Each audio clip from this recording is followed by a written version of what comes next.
तो क्वेश्चन आपको दिखाई दे रहा होगा, in light of historical and constitutional significance analyse the abrogation of article 317 Jammu and Kashmir considering it's implications on governance, socio political dynamics and the constitutional framework. तो इस question की answer की शुरुआत हमने की है कि ये जो एब्रोगेशन है आर्टिकल 370 का जम्मू एंड कश्मीर में, ये कॉम्प्लेक्स और मल्टीफेसेटेड इशू है। जैसा कि हम जानते हैं कि इसका एक हिस्टोरिकल बैकग्राउंड है। इसमें जो अफेक्ट पड़ा है वो कॉन्स्टिट्यूशनल, हिस्टोरिकल, जियोपॉलिटिकल इम्प्लीकेशंस के साथ पड़ा है, क्योंकि ये बहुत ही पुराना आर्टिकल है और आप जानते हैं कि पुरानी चीज़ों को छेड़ना अपने आप में बहुत बड़ा चैलेंज होता है। तो आइए इस आंसर को जो हमने लिखा है इसमें आर्ग्यूमेंट्स लिखे हैं दोनों तरीके से, यानी कि फेवर में भी और अगेंस्ट में भी इस एब्रोगेशन के। एब्रोगेशन का मतलब होता है कि किसी की भी चीज़ को हटाना, यानी कि निराकरण करना। तो देखिए किस तरीके से लिखा गया है। सबसे पहले abrogation of article 370 arguments in favour, जिसमें लिखा गया है इंटीग्रेशन एंड यूनिफॉर्मिटी। जैसे कि ये एब्रोगेशन हुआ है आर्टिकल 370 का, तो कहीं ना कहीं इंटीग्रेट करेगा अब ये स्टेट को आपके कंट्री के साथ, और साथ में यूनिफॉर्मिटी लेके आएगा। या आप पढ़ सकते हैं इसमें जो भी चीज़ें लिखी हुई हैं।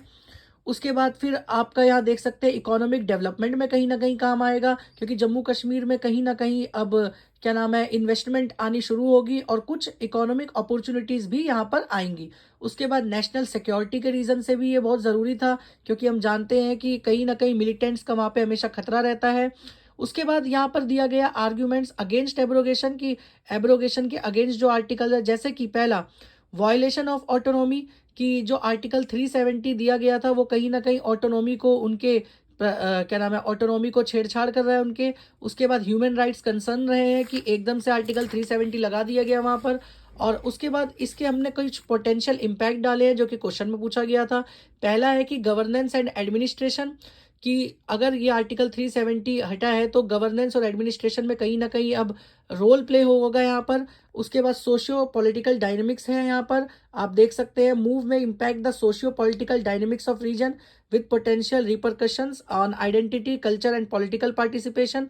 उसके बाद आपका रीजनल स्टेबिलिटी की बात की गई है और नेशनल इंटीग्रेशन की बात की गई है यहाँ पर। उसके बाद आपका यहाँ पर वे फॉरवर्ड बताया गया है। आप देख सकते हैं कि वे फॉरवर्ड किस प्रकार से किया जा सकता है। पहला, इंक्लूसिव डायलॉग होना चाहिए, यानी कि एक मीनिंगफुल और इंक्लूसिव डायलॉग होना चाहिए दोनों के बीच में।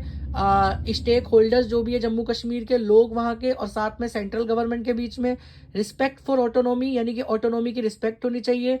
डेवलपमेंट एंड रिकन्सिलिएशन, देखिए सबसे अच्छा तरीका है किसी भी चीज़ से उभारने का डेवलपमेंट। आप वहाँ पे अच्छे से विकास करेंगे तो ऑटोमेटिक लोगों को काम मिलेगा और लोग जो है धीरे धीरे करके इस चीज़ को एडजस्ट कर लेंगे। साथ में ह्यूमन राइट्स प्रोटेक्शन की बात की गई है कि ह्यूमन राइट्स प्रोटेक्शन भी करना पड़ेगा, लोगों को अपने भरोसे में लाना पड़ेगा। उसके बाद कंक्लूजन लिख देकर इस आंसर को ख़त्म किया गया है।